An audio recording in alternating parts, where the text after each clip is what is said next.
Coming up on the Real Mission Impossible show with Coach MJ. Ladies and gentlemen, welcome to Mission Impossible with Coach MJ.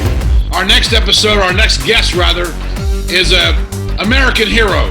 He's the kind of hero that you would never unassumingly believe that he was that type of person, and yet to know his background and to read about what he's done, what he accomplished, and how he was honored by receiving one of the Navy Cross medals. Very few people in the world living have received it.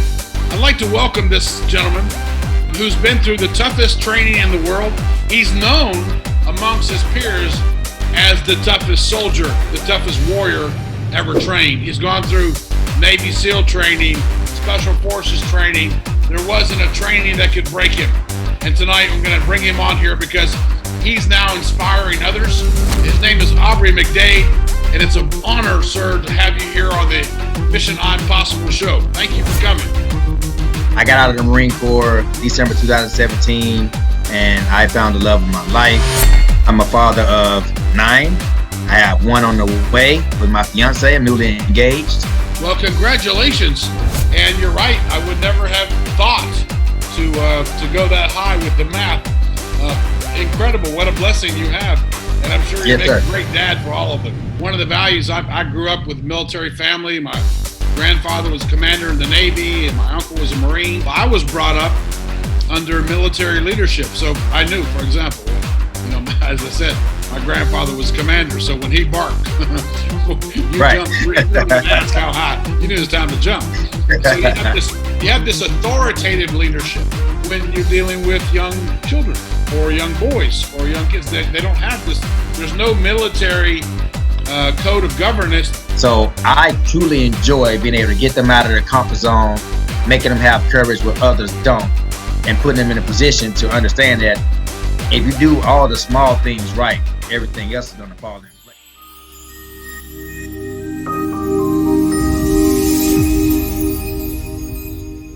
Ladies and gentlemen, welcome to Mission Impossible with Coach MJ.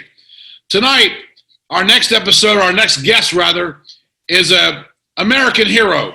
He's the kind of hero that you would never unassumingly believe that he was that type of a person, and yet to know his background and to read about what he's done, what he accomplished, and how he was honored by receiving one of the Navy Cross medals. Very few people in the world living have received it. I'd like to welcome this gentleman who's been through the toughest training in the world. He's known amongst his peers as the toughest soldier, the toughest warrior ever trained. He's gone through Navy SEAL training, Special Forces training. There wasn't a training that could break him.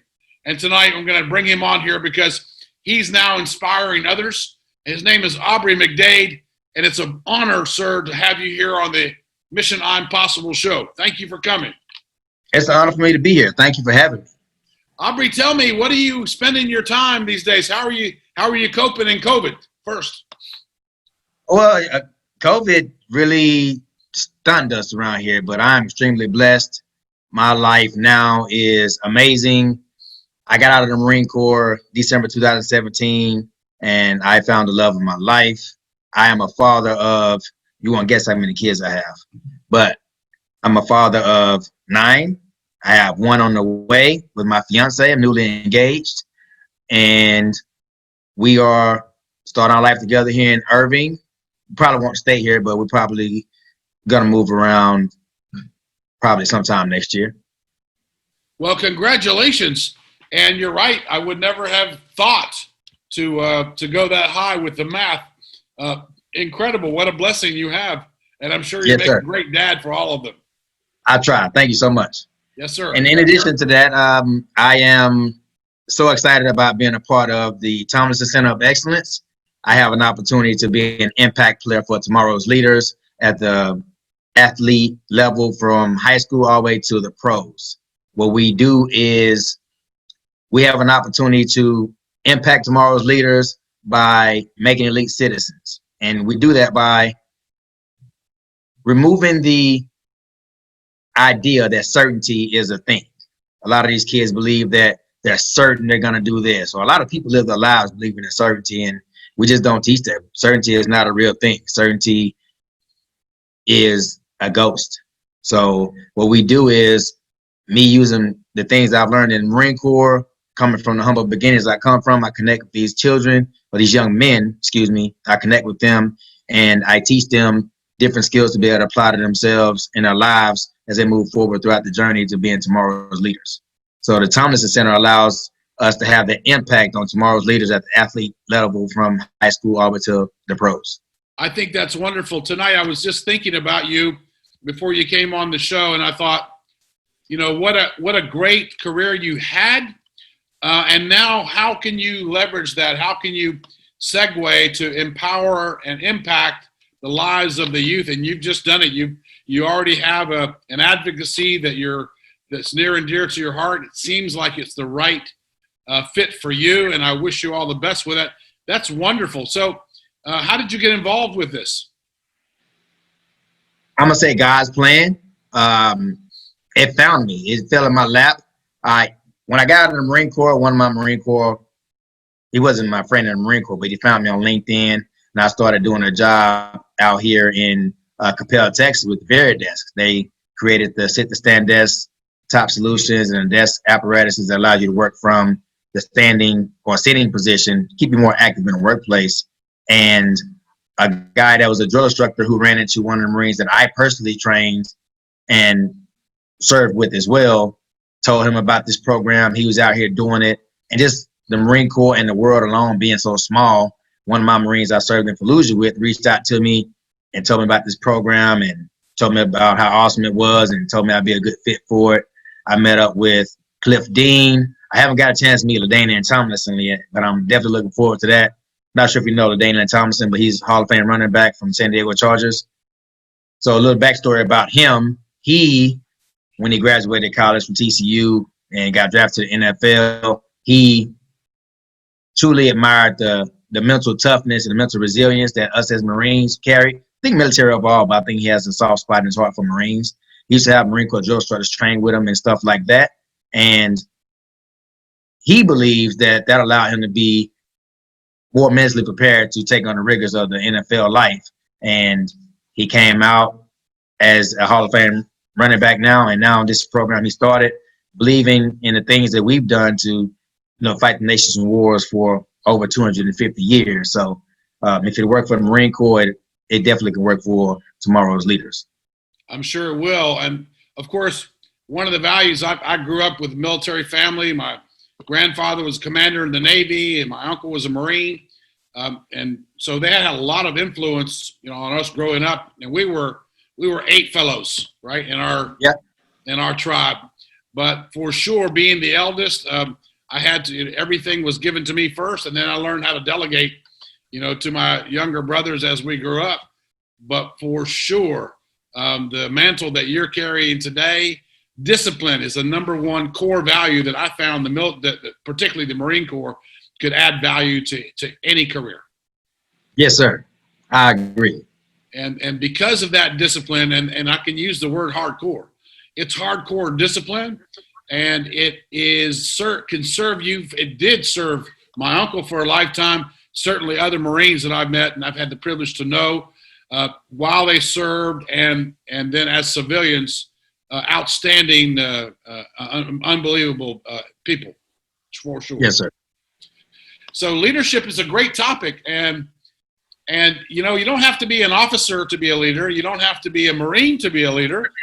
My daughter, when she was in high school, and she's not the biggest girl in the class, but she may be the feistiest, I found out she was quite a leader. Leadership comes in different forms and different sizes. But the leadership that these young men can have through your program will give them somebody to look up to, so a role model, a model to follow.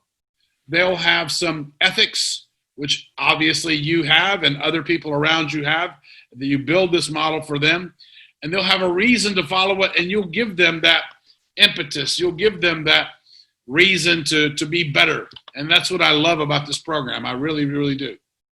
Thank you so much.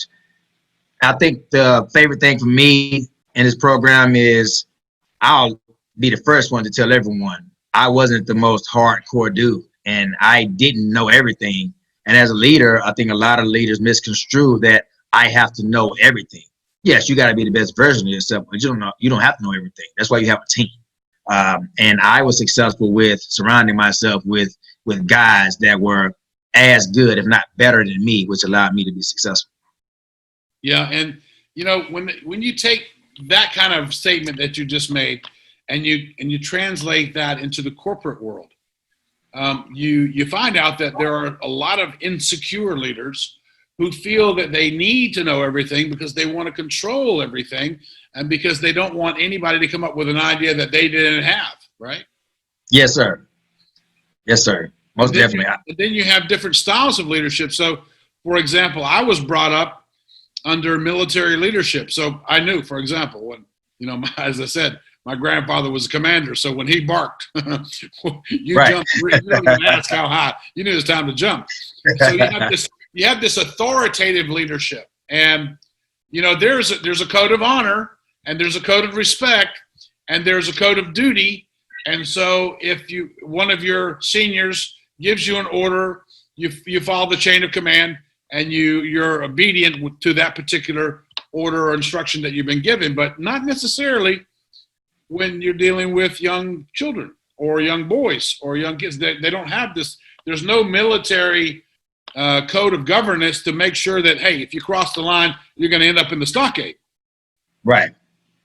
I think what most of the kids experience nowadays is they are challenged with doing what's popular and doing what's right, and worried about all of the white noise in the middle of, are these kids going to like me after I do this? So I truly enjoy being able to get them out of their comfort zone, making them have courage where others don't, and putting them in a position to understand that if you do all the small things right, everything else is going to fall in place. And once the other people that are following you, they don't even know they're following you, once they see success, they're going to have your back. Sure. Again, because there's a model to follow. Aubrey, what is your view? Do you think you're going to run into obstacles with this program? Yes, sir. I'm going to run into a lot of obstacles because I'm probably going to meet me. I'm probably going to meet that guy or that gal for that point, probably coming from an area where they probably don't believe it's possible. I'm probably going to meet a person that may have a different viewpoint than me. Or I might meet a person who may have some adversity at home. And there's going to be some other uncertainties that I can't possibly predict right now. I can't cross those bridges till I get to them. But I do know that I have enough investment in them with my heart that I care about their well-being and their success for tomorrow, that I'm going to figure it out. It's not an option. And they can take the easy way out and let me win early, or we can fight for it and I'm going to win. Either way, it's going to happen. Okay, good. Do you have a curriculum? Is there a structured program that they'll go through and finish? Yes, sir. The Homelessness Center has done a lot of extensive research. There's a curriculum that I teach, and I couple that with my own personal experience prior to the military and even doing my thing in the Marine Corps. And I package that and I deliver it to the kids, and I can connect with them on different levels. Having been a drill instructor and just being in the Marine Corps, you get a chance to meet people from all walks of life. So there won't be a kid that I haven't seen before. So I don't foresee that being an issue. It's just me getting them to understand and believe that it's possible that they can be in a position of leadership. You don't have to be the fastest or the strongest. You just have to probably have the biggest heart, and the biggest heart meaning that you care the most. Yes. And, leadership is, again, a great topic. It's a huge topic. There is a new word been kicking around the last 10 years. Aubrey, it's called self-leadership. What do you think about that? Self-leadership. My opinion of self-leadership is you got to hold yourself accountable. You showing up to be the best version of yourself.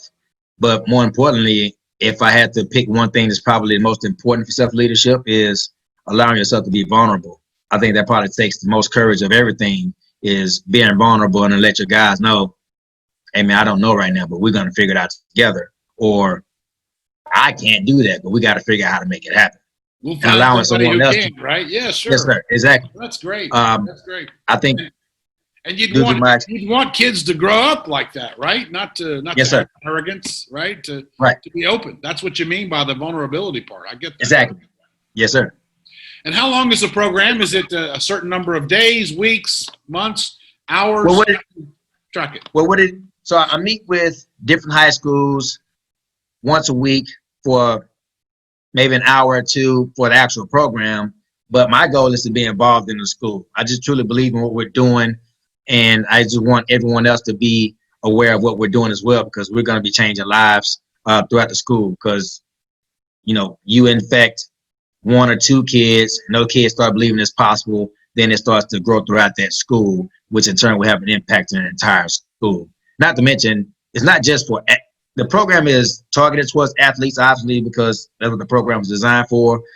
But I also have an opportunity to be able to reach those other kids who may be having some trouble in other areas as well, so I can impact them as well. The kids, they start the program, there's select kids that are picked by the coaches from the captain's development, that's what we call it. And they go through the program for the entire 4 years if I catch them as freshmen, and they get a profile built for them and everything. It's about their personality, the initiative, things they do off the field, because most colleges want to know, okay, yeah, this kid, he can run a 4.40 and he weighs 220 pounds and bench press 225 pounds, maybe 30 times. What is he like off the field? What is his character? I get a chance to vouch for that. Hey, look, I've been in the Marine Corps. This is where I come from. I've been with these kids from here to there. And I got a whole profile online that we can just send to the coaches and it'll beat them to the school. So there's an incentive right there. If they can earn your respect, they can earn your endorsement. And if they can get that can fast track themselves to their dream. It's not only my endorsement, they got a Hall of Fame running back that's backing this whole thing as well. Right. Okay. So I'd like to hear more about all the rest of the team later. But let's dig in today, because I have listeners who are tuning in. This is the Mission I'm Possible show.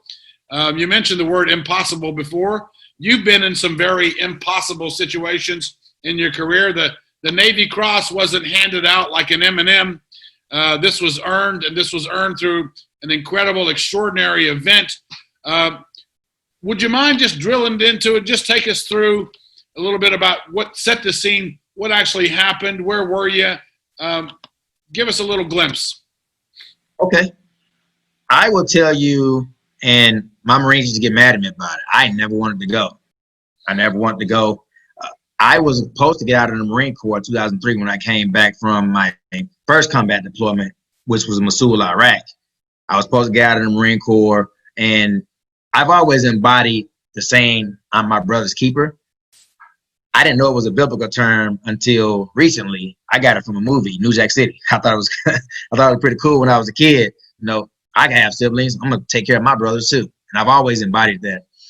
And when I was preparing to transition out of the Marine Corps, I saw all of my peers got out of the Marine Corps, and our entire company were new. I was picking kids up from School of Infantry on Camp Geiger and Camp Lejeune. I would go pick those kids up. I was way better shape. I was like that guy in the picture. I'm not him no more. I'd put on about 20, 30 pounds. But then I was, somebody to be reckoned with. And I would pick the kids up from SOI, School of Infantry, and show them the ropes, get them all checked in and stuff. And I just recognized that there's going to be no leadership on the battlefield except for our staff and COs, and they have to manage the fight. They're not going to really be able to fight the fight. And it was just in my spirit for me to stay. So I re-enlisted and stayed in the Marine Corps to go on that deployment with them. Fast forward, we get there, and we are in Camp Fallujah, outside of the actual city of Fallujah.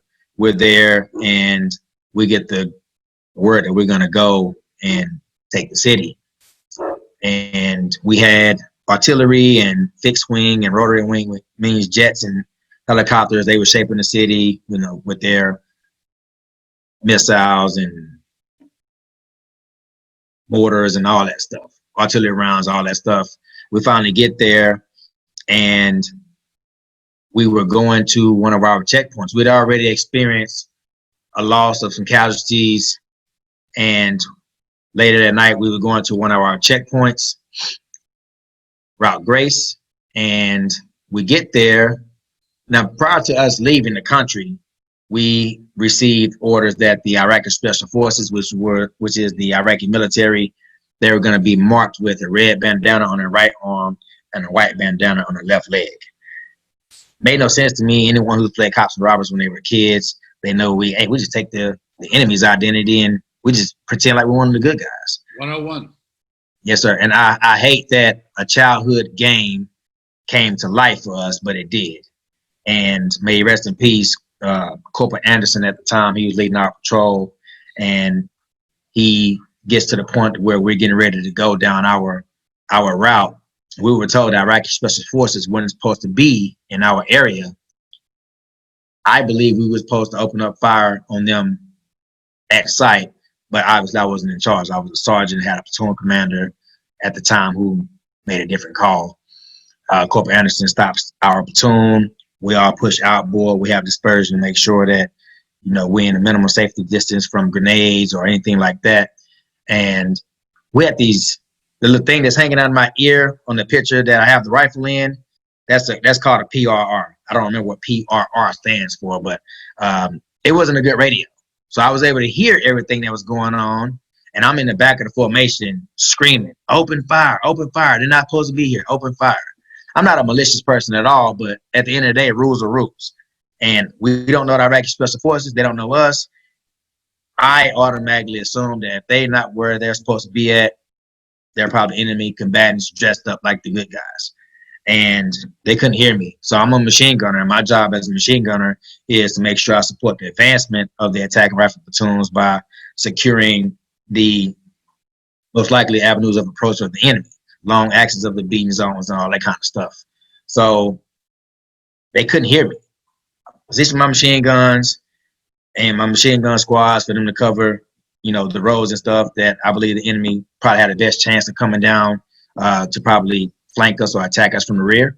And I'm running to the front of the platoon. And what gave me nightmares probably more intensely than any I've ever had was as I'm running down, I hear they pick the platoon up and we're ready to start moving. And as we pick the platoon up, the enemy that was marked with the friendly markings of the red bandana on the right arm and the white bandana on the left leg opened up the alleyway with mod deuce machine gun fire, 50 caliber machine gun fire, RPK fire. I think it was even some RPGs in there. And I couldn't get there in time.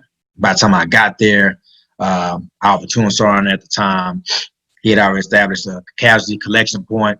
It's pretty much just take a house, make sure it's clear, and we're going to take out casualties in here.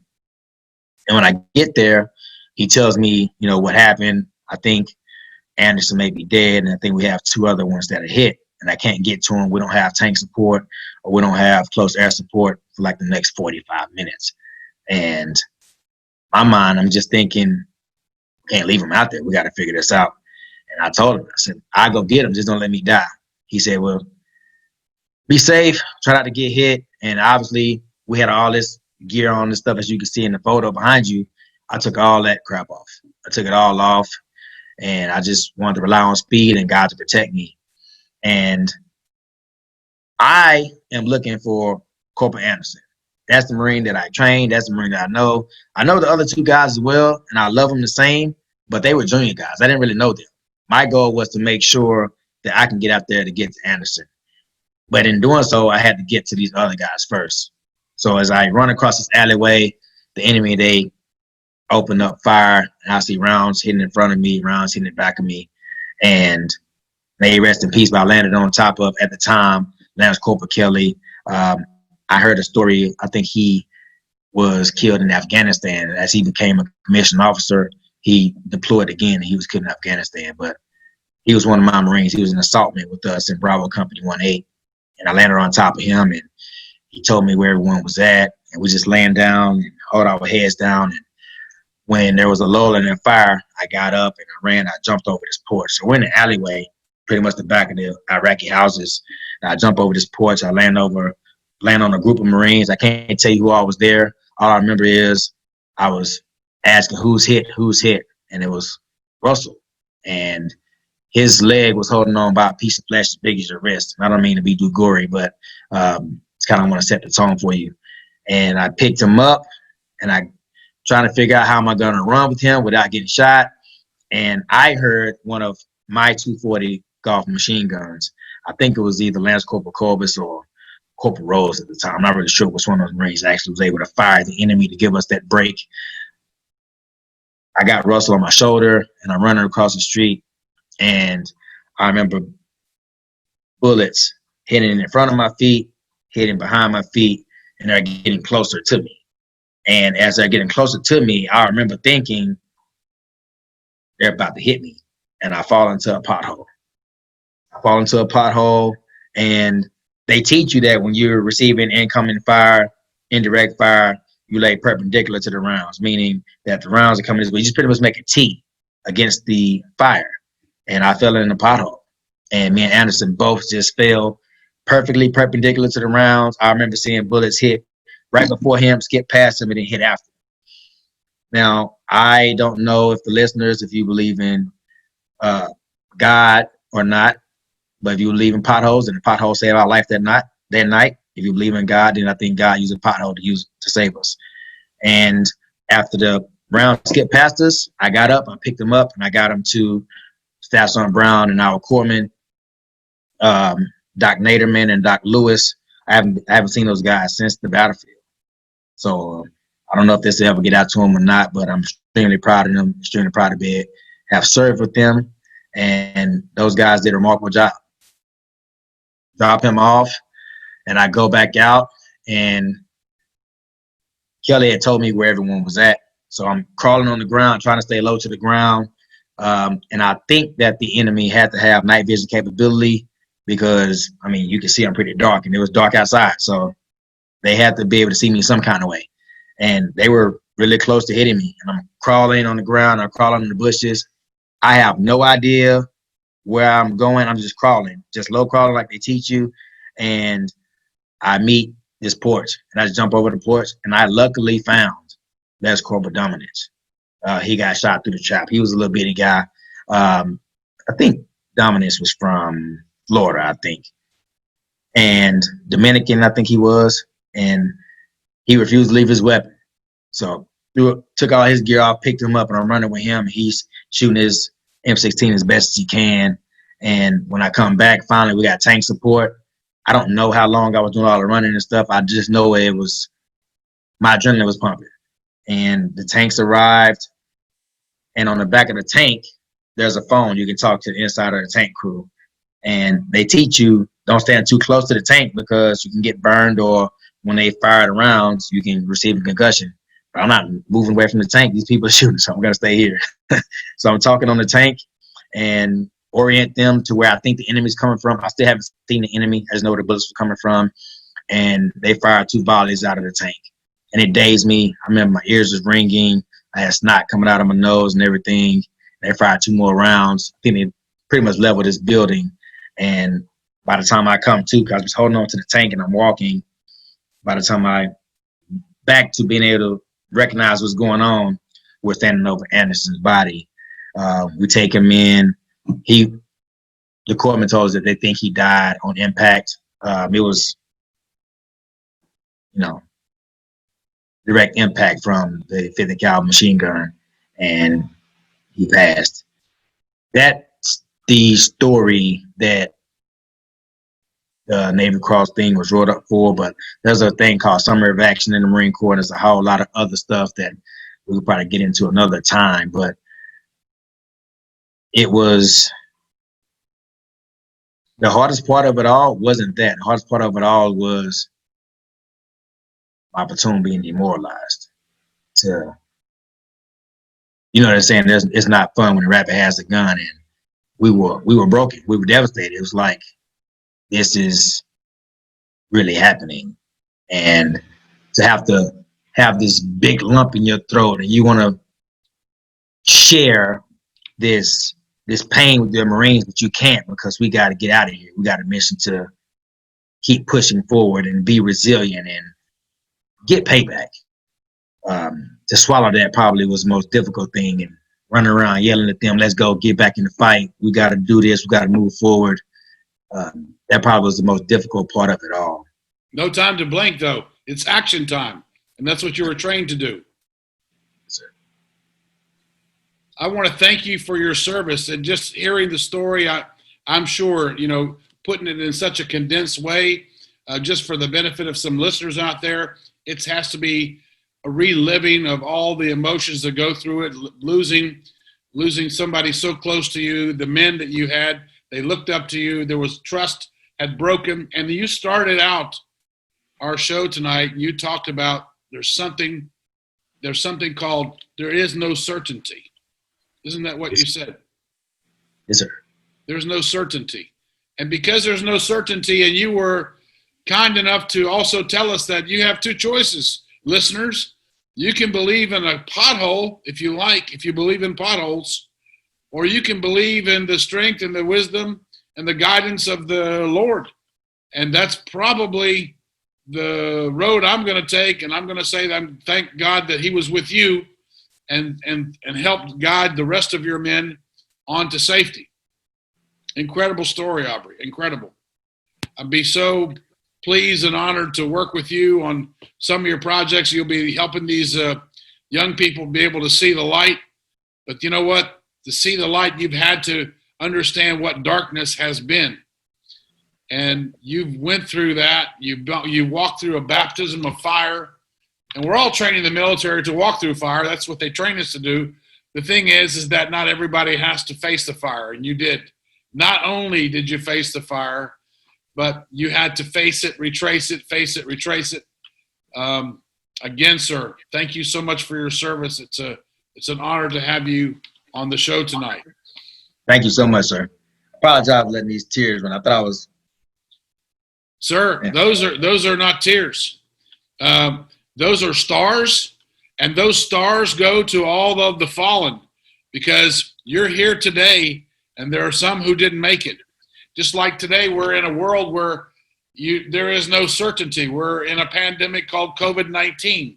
Nobody has a pass, and everybody is vulnerable, and there is no certainty. And so to have voices like you, courage that you've demonstrated to be with us tonight, to help know that the future might be better off with an Aubrey Mcdade guiding young people. And the future might be better off when an Aubrey Mcdade can tell that story, just like you just told it and shared it with our audience tonight.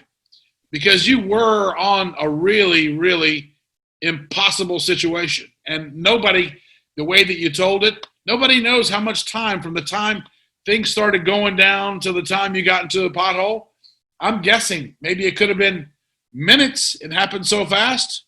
And it was almost over before you know it, maybe 10, 15 minutes from start to finish. Is that right? Well, he told me we didn't have tank support for like 45 minutes. So if that was true and when tanks showed up, then it had to be at least 30 plus minutes. Yeah, and I got part of the story. I'm sorry, but I enjoyed, as former military, I enjoyed when you were on that tank and on the phone, tank phone, and you were talking to them. You were using that tank as your own remote control, as a weapon. You were using that tank as a weapon. That's amazing. I mean, I would just like to see that reenacted, because that is some badass stuff there, Mr. Aubrey. Thank you. Yes, sir. We're very, very happy to have you, as I said. All right, so Aubrey, listen, when's the next program at one of your schools that you're going to do? I need to know. Well, I have a meeting with the coach in the morning, Coach Hill out of Godly High School. It's on the, I want to say, north side of Fort Worth, I think. Yes, sir. So I meet with him tomorrow morning, and we'll figure out a lunch date for Godly High School.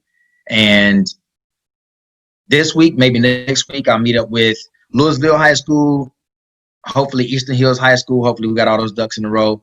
Eastern Hills High School, and get that squared away as well. Well, so Godly High School will most likely be first. So give or take, no later than first week of October. Here's the thing.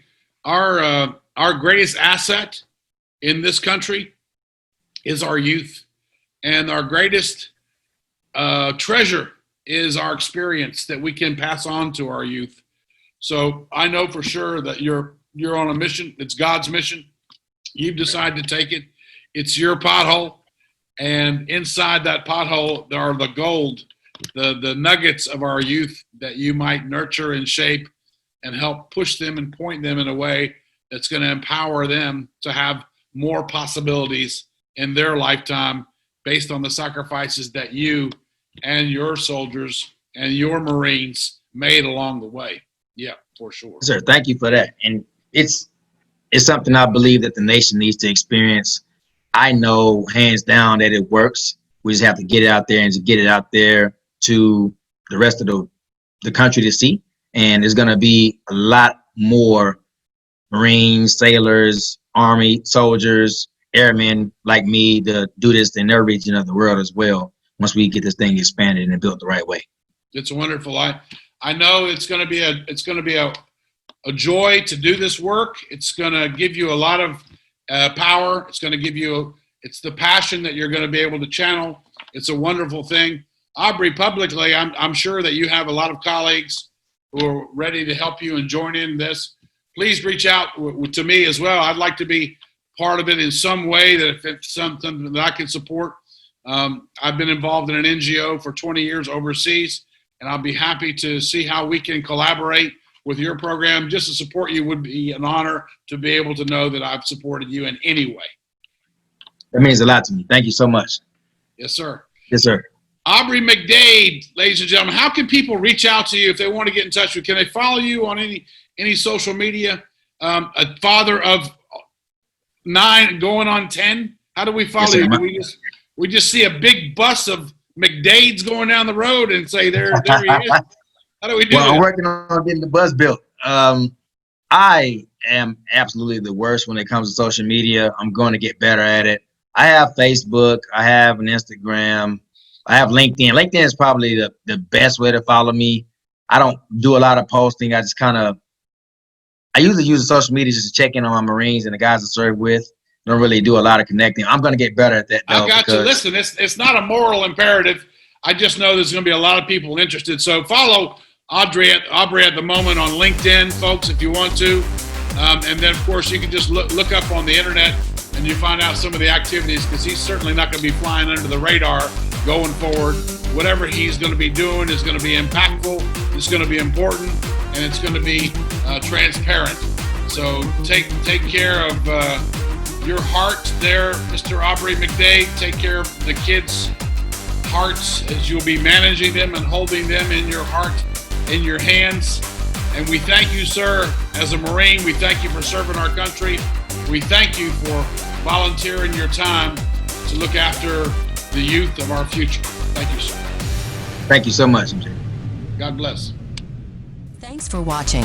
Join the real Coach MJ on the Real Mission Impossible show. Like, share, subscribe, and stay tuned for more episodes of the Real Mission Impossible show with Coach MJ.